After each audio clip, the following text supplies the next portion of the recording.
Sixx Sense with Nikki Sixx.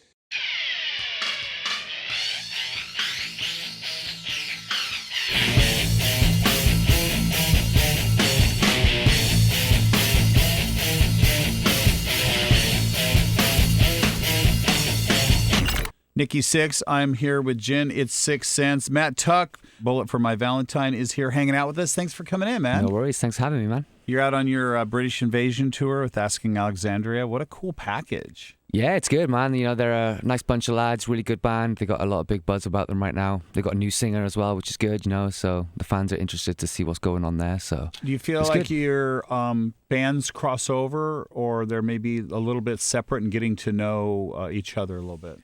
Yeah, I think we're definitely separate. You know, we have obviously the kind of common ground of being from the UK. Yeah. But as far as musically goes, you know, we're very different from each other, but you know, we both kind of at the top of what we do, especially from where we're from. You know, so to put us both together and have another great opener called While She Sleeps, who are an up and coming UK band, is opening fantastic as well. Band. Then it's it's a pretty strong package, man. So yeah, happy days. I saw that you have a little boy. Yes. Yes, and it must be difficult. You said you're having a hard time without him. Yeah, I just kind of woke up this morning a bit down in the dumps. Yeah, what? We talked about that the other day, how we think that it's really great to be honest on social media. Mm-hmm. Not only the highlights and like all the great stuff the band is doing and all that stuff, but on a personal level. And he was like, man, I'll say, like, I miss my kids when I'm on tour. So it was really kind of interesting to see you do that and be that honest. Yeah. No, it's nice. You know, we had just woke up just kind of missing it, man, you know, as I always do on tour. But, you know, we had a little FaceTime moment this morning and I got off the phone and that was it. It was just like, just died, it's so nice to have that, you know. Yeah, no, it's an amazing thing that we can have, you know, but time zones make it hard, you know, and stuff like that. But people, you know, take that for granted. They think rock stars are just out on the road and it's like, you know, it's all up. And of course it's wonderful. I mean, we're all getting to do what we wanted to do our whole lives. But there's that side of it that's definitely difficult too. Yeah, it's definitely. How old is he? He's 5. He's 6 in March. So yeah, so you know he can give you the. Oh yeah. To give you the. Come on, Dad. Come on home. Oh yeah, yeah. No, he lays it on thick before I leave. Yeah. You know, but it's all right. Does that inspire songs? I'm sorry. Does it inspire songs? It hasn't as yet. No, it hasn't as yet. But you guys are heavy, you know. But you know, obviously you have a lot of subject matter. It's not just heavy subject matter in your songs. Yeah, no, we do delve into a lot of different things lyrically and subject matter and stuff, but kind of me pouring my heart out regarding my little one, I haven't done that yet, you know. Yeah. But I think that'll be a point where It'll come. That. Yeah, definitely. It'll come. Yeah, definitely. I never thought, you know, being in Motley Crue that I would ever do that, but I found a way to get it in there. You know, you find it through a lyric here or something there because that's what we're supposed to do. Yeah, exactly. You know, it's just reflect in social media and music, like what's going on in our life. Absolutely. Which social media outlet do you find is most rewarding for you guys? For me, I'm only active pretty much on the band one, really, and then I got a Twitter a few years back, so I kind of use that. You know, Instagram was I didn't get on board, but I do use the band one quite a lot, and the posts that you see on the band one is usually from me. Okay. So I found myself on Instagram looking at things I shouldn't look at. Like I was laying. I was laying there with my wife, and I clicked on the main page to go to the search thing, and I was trying to think of something to search because I use that more than I use my television. I'm like, I'm going to look up whatever it may be that you're interested in, you know, bass guitars or something. And there was like this like hot chick on the front, and then she had some tattoos. So I clicked on it, and then I was like, oh. My wife was laying next to me, and I kind of clicked again, and I clicked again. She's like, what are you looking at? And I was like, backspace, backspace, backspace. Bass guitars? Bass guitars, not ass guitars, you know. But you can get lost in a wormhole with that, like being in your bunk on the bus. And you just endlessly push the screen, and before you know it, there's this chain of events that's evolved, and you don't even know how you got there, you know. So it's very easily done. I do that with music. I find a lot of music that way, you know, as well. What are you listening to these days? Me, I'm still kind of into the stuff I've always been into, mainly kind of 90s heavy metal, early 2000s, stuff like that. I'm kind of in a time warp, unfortunately.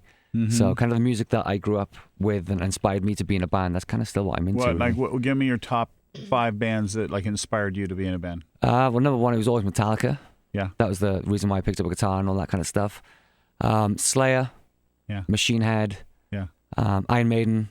Yeah. And probably Judas Priest. Nice. So some classic metal in there. You know? That's all good stuff right there. So that was my kind of thing. You know, the heavier the better. And then have you got to tour with any?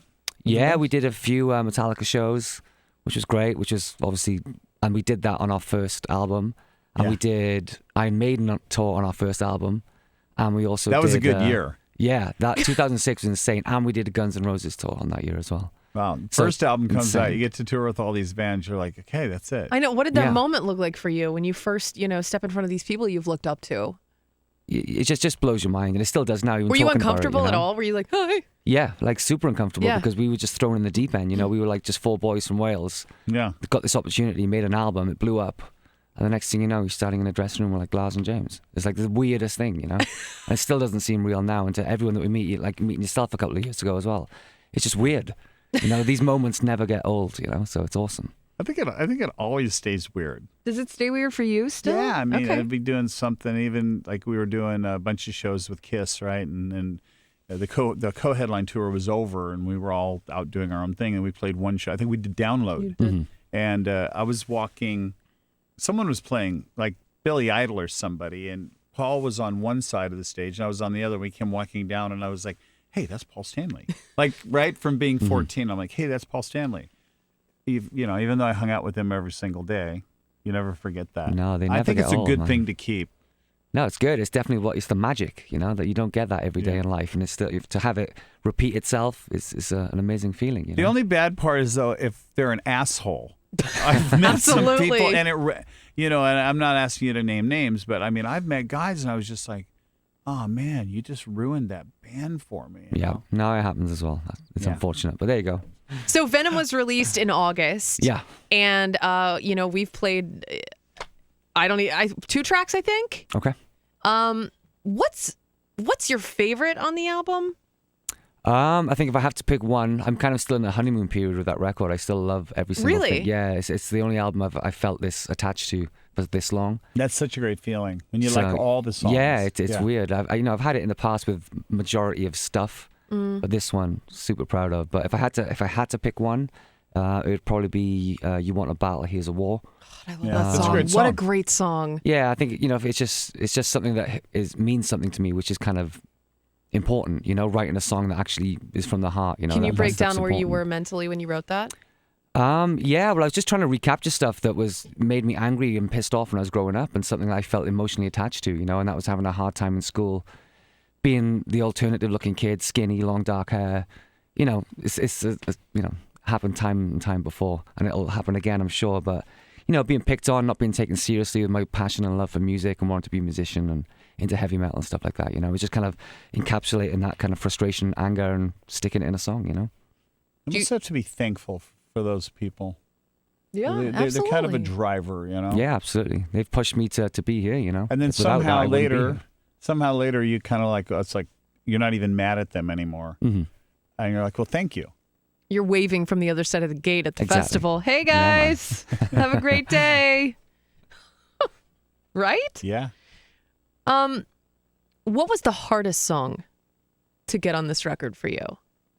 I think they were all difficult. Really? Yeah, we spent a lot of time kind of making sure that the album was ready before we went into the studio to record it properly, which is the first time we've ever done that, weirdly enough. We've always, Like bang it out in rehearsal. Wow. just get together and kind of put it together properly and live with it and demo it and then re-demo it and then you know what I mean? Just kind of That's live cool. with it. Yeah. Yeah. It's not something we've had the pleasure of doing before, because we've always just kind of been excited and rolled with it being spontaneous and exciting, which is great, but like a year later you'll be listening to it and there's be things that you wanted to change. Yeah, I wish I would have changed this. Yeah, so- But do you ever get demoitis? You know what that- Absolutely. Yeah. Yeah, That's it's a a- hard that's a one. You know what that nightmare. is? No, what is that? Well, you make a demo and you kind of get attached to it.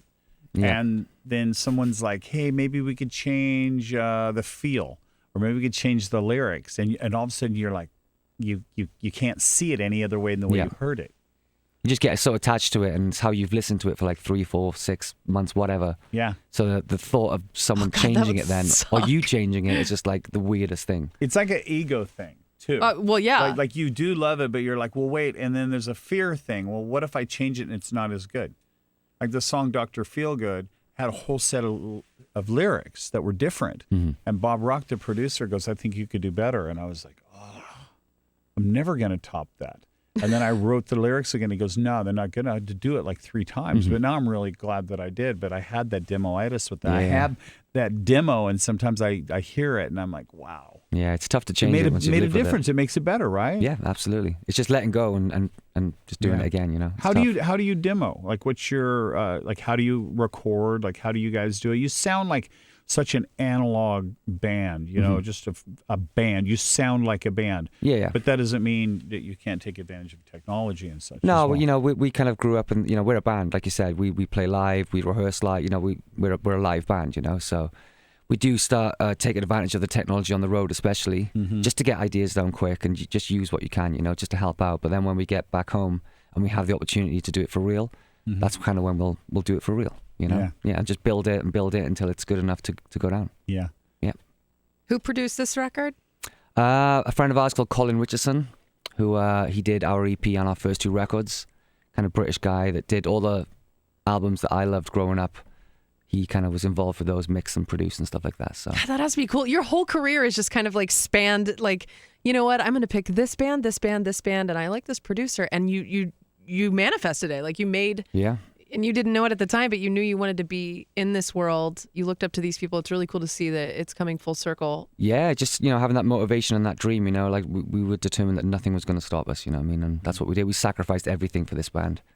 And, you know, thankfully it was worth it. Go into that a little bit. I just want to know what you mean by sacrificed everything. Education, jobs, When did you stop career. going to school? We all kind of left school when we could at 16. Wow. That's a decent age if you have to leave. I mean, Yeah, I mean, we all had the dream. Doesn't get better after that. right? It's not any easier. Yeah. And, you know, the thought of further education and jobs and stuff was just not an option for us. Who needs a job anyway? Yeah. Let's you know, be honest. it was a huge, huge gamble, and our parents were freaking out, as you can imagine, you know what I mean? But Sure. How are your parents thankfully, now yeah. with it? Oh, they're great. They've just flown into Vegas today, so I'm going to see them in 2 days, so they love it.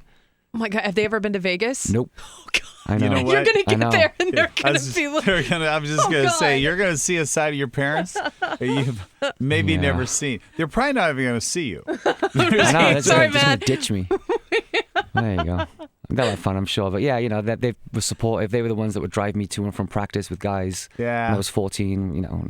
So yeah, they were supportive. Yeah. So, That's awesome. what would you say has been, and is now a roadblock for you guys? Being a heavy, you know, active rock, balls to the walls, you know, metal band. Yeah. I don't think we have any kind of limitations or anything. You know, we don't really think like that. You know what I mean? We just kind of do what we do. Yeah. And if it makes us happy and we're proud of it, then that's what it is. If anyone else likes it, good. If they don't, whatever. It's a great attitude. You know, that's kinda But how do you we've ever always have like done it. labels say, oh, maybe you guys should like get a little more cushy, or you have, you know, radio people, not me, but, you know, people go, oh, you know, maybe if you guys just wrote a nice little sweet ballad about a girl. It's true. It happens. Yeah. You know it happens. I was wondering, have you had to deal with any of that? We've been so lucky that we've never had once anyone try to get involved with the creative side of our band. Fantastic. So we were so lucky and so just grateful keep for your that. guys' heart the way it is. You know, Yeah, 'cause you're you doing know. the right thing. You Cool, guys man. sound great. What I love is when a band sounds like a band. Mm-hmm. Like I believe you when I, you know, listen to you, and I Yeah. enjoy your band a lot. Awesome. Thanks, man. What was That's the awesome. moment in your life and in this career that you knew there was no turning back, you know, as far as a show went or a phone call, or when was it for you that you were like, oh my God, we did it?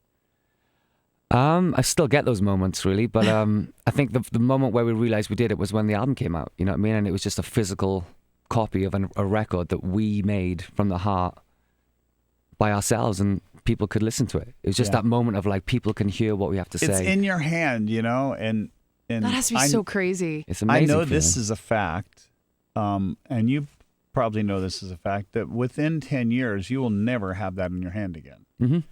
And that makes me sad. Like, I want the CD in my hand. I used to be the record, Yeah. had a cassette, you know, but eventually it's just going to be like, here's a link. Yeah. And Yeah, that's it's sad, it. man. It's very sad. Have you guys done any vinyl? Yeah, we always do vinyl. Everything It's we ever the do. best, Every right? time. Yeah, Okay. even our singles, when we used to do proper singles, we used to do vinyl versions and stuff. Yeah. So yeah, there's a bunch of collectible stuff out there. You guys, like, your album cover is it's super cool. It's artistic. It looks like a tattoo. It looks like something you could hang on a wall. It looks like what an album cover is supposed to look Cool. like. You know, where are you guys with like with that as far as imagery and you build it into your shows, you build it into your clothing, your merchandise. Is it all part of like what comes out of your head when you're designing your album cover and you're writing your songs? I think the writing the song is always kind of what we focus on, and then once that's kind of done, we'll start thinking about putting the other stuff around it. Sure. What I mean? Like the cover of Venom, that was just an idea I had to incorporate a snake, because there was a song called Venom, and Sure. there's V in Valentine, there's V in Venom, and then it just kind of tried to incorporate all these kind of key things, but tried to keep it really simple and iconic. Yeah. Well, then it comes right from the music, Yeah, it kind of inspired it, And then it goes into all the merch and all the promotion and all that kind of stuff. So ties it all into the theme, Yeah. Where all are you going on this run? Are you out for a long time? Not super long, no. It's kind of a short tour, really. We're usually out here for a lot longer, but Yeah. I think it's about 5 weeks. So it's not that It's that short. long. Yeah, 5 weeks is a long yeah. time, but it is short in tour world. And what Yeah. happens after that? A couple of weeks off, and then we head over to Japan for a headline tour. Back over for some summer festivals here, Rock on the Range, all that stuff, which I know you're. We'll see you there, yeah. Man. Yeah, I've seen that on the billing. And that's it, really. Crazy European festival run. That's going to be fun. UK European headline runs, Australia, Russia, Southeast Asia. Goes on. Do our fans respect you as much as everybody else? Because I would hope so. But would you find that the rock crowds here in the States are just as heavy and as excited to see you guys as those in Europe? Absolutely. Okay. Yeah, no, we've always done great. So you're here, saying we're better? I wouldn't say you're better. You're just as awesome. There you go. No one's better. It's just all the same. There's just some kind of energy that comes off the crowds in Europe that is almost unexplainable. So I was kind of just wondering if you kind of felt that way too. Yeah, we're very lucky that everywhere we play, we kind of seem to get the same vibe. People are always at a rock show for one reason. That's to have a good time. So True. So yeah, it's all good.